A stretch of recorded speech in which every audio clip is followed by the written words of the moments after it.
Bueno, pues hola, mi nombre es Gustavo y pues en este video voy a explicar qué es la programación orientada a objetos o pues simplemente PO, como la comunidad le suele decir, ¿no? Entonces, primero que nada, vamos a hablar de qué es la programación orientada a objetos. Y pues bueno, el primer punto nos dice que es un paradigma basado en objetos del mundo real. Y pues para entender un poco cómo funciona esto en la programación, hay que retomarnos a lo que sería la programación estructurada. En lugar de escribir solo funciones o procedimientos sueltos como lo solemos hacer, aquí lo que hacemos es enfocarnos en los objetos, ¿no? Estos objetos serían entidades que tienen atributos, que son datos y métodos, que serían acciones, ¿no? El segundo punto de aquí, los objetos. Y pues estas acciones pueden realizarse, ¿no? Ahorita vamos a ver unos ejemplos. Pero bueno, el siguiente punto habla de la mejora de la organización y pues la reutilización de código. Por ejemplo, vamos a imaginar que tenemos un auto y pues los atributos de este pueden ser el color, la marca, modelo y velocidad, ¿no? Esto quedaría con estos atributos, que serían los datos. Y pues un método son las acciones que hace dicho auto.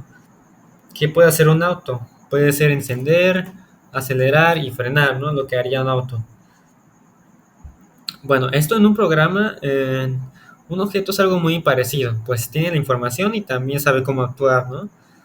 Bueno, ahora, en la programación orientada a objetos se construye sobre cuatro pilares, que es lo que vamos a ver ahorita. Vamos a verlos uno por uno con ejemplos un poco simples. Entonces, pasamos con los cuatro pilares de la programación orientada a objetos. Primero que nada, vamos a ir con encapsulamiento. Este mismo dice que protege los datos. Pero bueno, primero, ¿qué significa la palabra encapsulamiento? Podríamos decir que es encerrar o proteger los datos de pues, el objeto, de un objeto. Vamos a tratar de llevar esto a la vida real. Y para empezar, vamos a imaginar un control remoto de televisión, ¿no? Para esto, para usar el control, pues no necesitamos saber cómo funciona por dentro para usarlo. Solamente presionamos los botones y pues se cambia el canal, ¿no? No nos interesa cómo funciona adentro. Pues en la programación pasa lo mismo, ¿no? Los datos del objeto están protegidos dentro de él y solo se accede mediante métodos, ¿no? Métodos, pues ya dijimos que eran las acciones de dicho objeto. Y bueno, por ejemplo, si tenemos una clase de nombre, pongan cuenta bancaria, sí. No deberíamos poder cambiar el saldo nosotros directamente, o sea, los datos de ahí. En su lugar podemos usar métodos como depositar o retirar, ¿no? Esos serían los métodos para poder acceder, ¿no? A nuestro saldo de nuestra cuenta bancaria. Y pues de hecho esto es muy útil porque evita errores y mantiene los datos más seguros. El siguiente punto sería lo que es la herencia. Como dice aquí, esto reutiliza las clases que ya son existentes. ¿Qué significa esto? Primero que nada, ¿qué nos permite hacer la herencia? Nos permite crear nuevas clases a partir de una clase que ya existe. Esto puede sonar un poco confuso, pero para entenderlo mejor, hay que poner un ejemplo. Imaginemos que tenemos una clase base que se llama animal. Esta clase tiene atributos como el nombre y la edad de dicho animal, ¿no? Y pues tiene métodos como comer o dormir, que serían las acciones que hace un animal. Bueno, luego podemos crear otra clase de nombre perro, que pues el perro se hereda de la clase animal. ¿Por qué? Porque el perro es un animal, ¿no? Se entiende. Para eso no necesitamos volver a escribir todo lo que ya teníamos, ¿no? Porque el perro ya tiene atributos de método animal. Ejemplo, el perro pues ya sabemos que tiene un nombre y que hace muchas cosas que hace un animal, ¿no? Pero el perro también puede tener sus propios métodos, sus propias acciones, que sería como ladrar.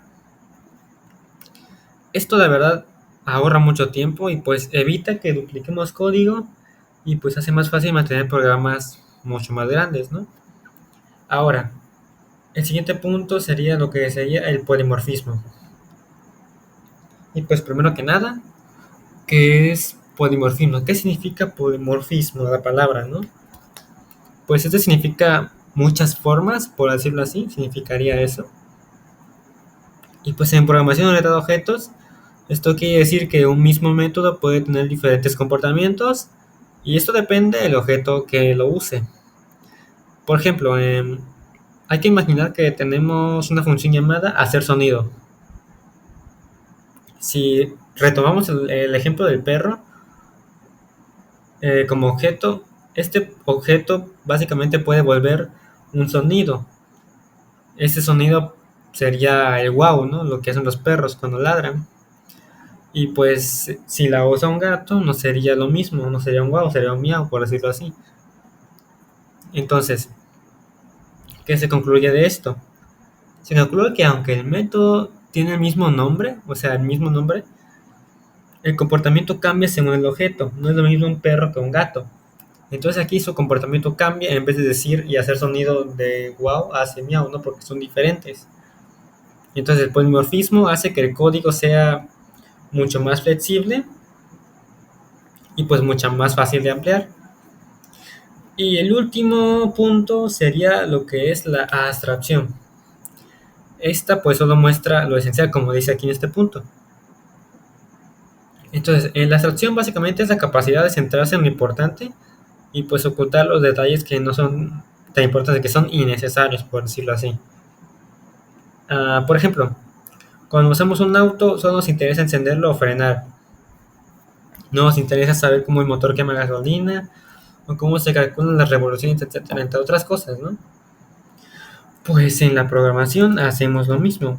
Creamos clases que representan solo lo esencial de un objeto real. Otro ejemplo sería que si modelamos una clase llamada auto, solo incluimos atributos como marca, modelo, velocidad y métodos como lo serían la aceleración o frenar.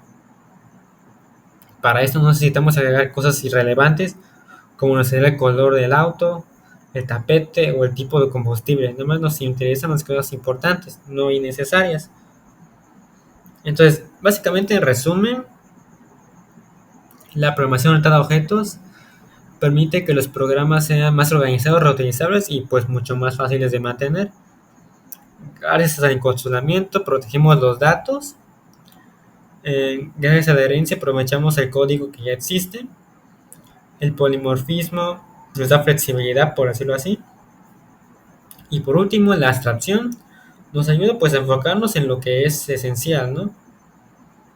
Y pues básicamente los cuatro pilares es la base de casi todos los lenguajes modernos, como lo sería Java, C++, Python o Kotlin, ¿no?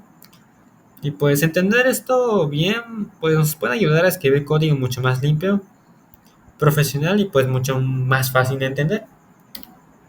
Entonces, ahora, ese sería un ejemplo visual que hice sobre lo que ya acabo de mencionar, ¿no? Hay un objeto, ese objeto sería este auto de aquí. Los atributos del auto sería el color, la marca y la velocidad.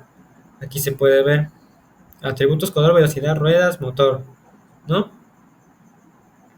O sea, porque básicamente son atributos, características de este auto. El color es rojo, las ruedas, el motor, ¿no? ¿Qué tipo de cada uno? Pues esos son atributos que tiene el dicho auto. Y pues en métodos, ¿qué hace un auto? ¿Qué acción hace un auto? Pues puede arrancar, frenar y doblar, ¿no?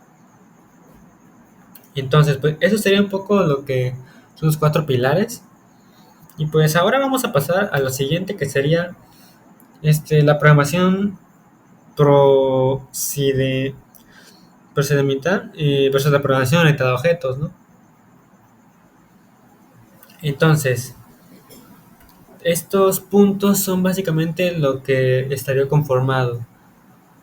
Punto número uno se basa en funciones que son paso a paso, datos y acciones separados. Son ideales para programas simples Está basada en objetos, atributos más métodos juntos, modular y reutilizable, y mejor para proyectos grandes. Vamos a ir explicando un poco qué es esto. Y pues lo que sería la programación procedimental, pues es un estilo mucho más clásico y de hecho es mucho más antiguo también.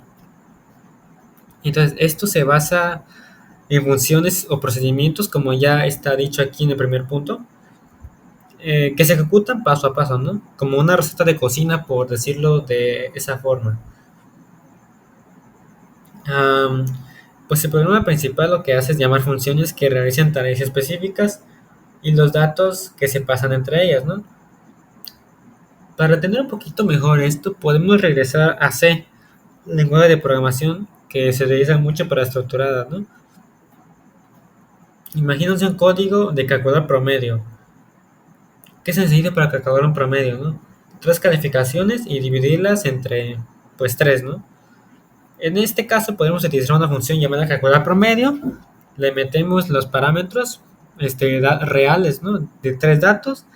Y pues al final retornamos estos valores divididos entre tres. Eso sería lo que haríamos en C. Bueno, aquí la función básicamente hace su trabajo, pero no pertenece a ningún objeto. La ventaja de este método es que es simple y directo, ideal para programas mucho más pequeños. Pero cuando los programas crecen, puede volverse complicado mantener el control, ya que las funciones y los datos están muy separadas, entonces no conviene mucho ahí. Entonces, en la programación orientada a objetos, organiza el código en clases y objetos, como ya había mencionado anteriormente. Una clase agrupa los datos y las acciones que estos pueden realizar. Por ejemplo, tenemos una clase de estudiante. ¿Qué tiene un estudiante? ¿Qué nos interesa de él? Pongan ustedes que nos interesa el nombre y pues el promedio. Entonces después podemos hacer una función que nos muestre ese nombre y tal promedio, ¿no? O sea, más ordenadamente. Aquí el estudiante no solo tiene datos, sino también tiene comportamientos, por decirlo así. Todo está contenido dentro del mismo objeto. Esto la verdad facilita el mantenimiento, la lectura y pues la reutilización del código. Y aparte de eso, pues permite aplicar los pilares que había mencionado anteriormente, que serían el encapsulamiento, la herencia, el polimorfismo y abstracción, ¿no? ¿Cómo lo haríamos? Pues básicamente las opciones, omitir lo que no nos importa mucho, y pues cada uno de esos significados, ¿no? En lo que sería estudiante, en esto. También podemos hacer una comparación mucho más general, que sería, por ejemplo, la programación procedimental se centra más en las acciones, por decirlo así, y la de objetos se centra en los objetos que realizan dichas acciones, ¿no? Y para entender esto mejor, hay que poner un ejemplo. A ver, imaginemos que hacemos un programa para manejar una tienda. En el primer enfoque, que sería el procedimental, lo que haríamos es, tendríamos muchas funciones como agregar producto, calcular total y pues aplicar el descuento. Y en la programación orientada a objetos, crearíamos clases como producto, factura o cliente, ¿no? Y cada una de estas clases tendría sus propios métodos, o sea, acciones, ¿no? ¿Qué hace cada uno? ¿Qué hace el producto? ¿Qué hace la factura? ¿Qué hace el cliente? ¿No? Cada uno tendría sus propias acciones, por decirlo así. Entonces, en resumen, eh, ambos paradigmas son muy útiles, pero en la orientada a objetos se adapta mejor a proyectos más grandes, por decirlo así, ¿no? Más proyectos más colaborativos y pues que tengan una muy larga duración. ¿Por qué?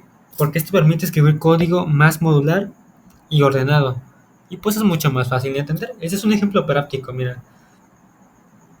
En procedimental se puede hacer una función calcular total. En la orientada a objetos, la clase factura con el método calcular total, ¿no? ¿Por qué? Porque es una clase que tiene, por ejemplo, un objeto. Y pues el método es la acción de que calcula el total de este mismo, a diferencia de este que es calcular total, ¿no? Que es específico todo, por decirlo así. Entonces eso sería un poco lo que es este tema. Y pues ya lo último que sería es la abstracción. Este es el último tema y vamos a profundizar en este pilar de la programación que es muy importante igual. Entonces básicamente la abstracción es un proceso que simplifica la realidad, no vamos a repetirlo. Nos deja solo con los detalles realmente necesarios para resolver un problema, ¿no?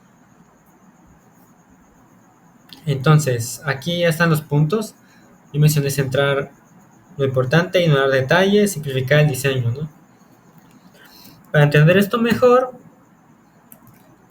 vamos a imaginar que queremos representar una factura en un programa, ¿no? En la vida real, una factura contiene muchos detalles, ¿no? Logotipos, una firma, dirección, colores, tipo de papel, sello, impuestos, entre un montón de cosas. Pero cuando programamos, no necesitamos todo eso, o sea, es irrelevante algunas cosas. Solo nos interesa la información esencial para que el programa funcione. Por ejemplo, podríamos quedarnos con estos atributos: número de factura, fecha y cliente, que serían muy importantes, ¿no? Y pues esto lo podemos asociar con métodos como calcular total e imprimir.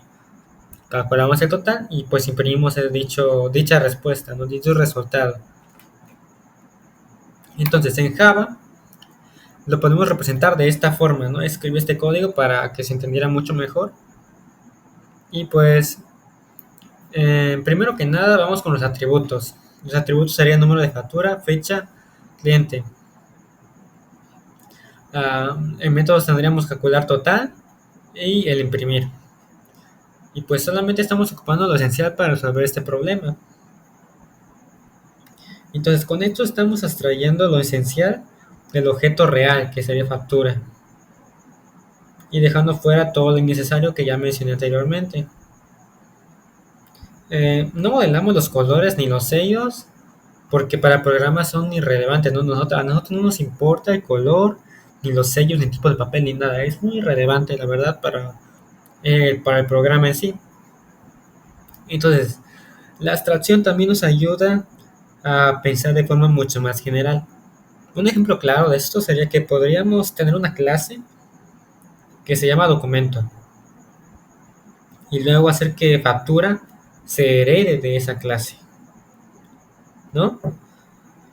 Entonces, si aplicamos también el principio de la herencia, que es heredar al mismo para evitar escribir lo mismo otra vez, en este caso documento podría tener atributos como fecha y número, ¿no? Y factura agregaría sus propios detalles como cliente total, ¿no? ¿Por qué? Porque solamente está heredando. Factura puede tener cosas independientes como el cliente y el total, pero está heredando la fecha y número de un documento.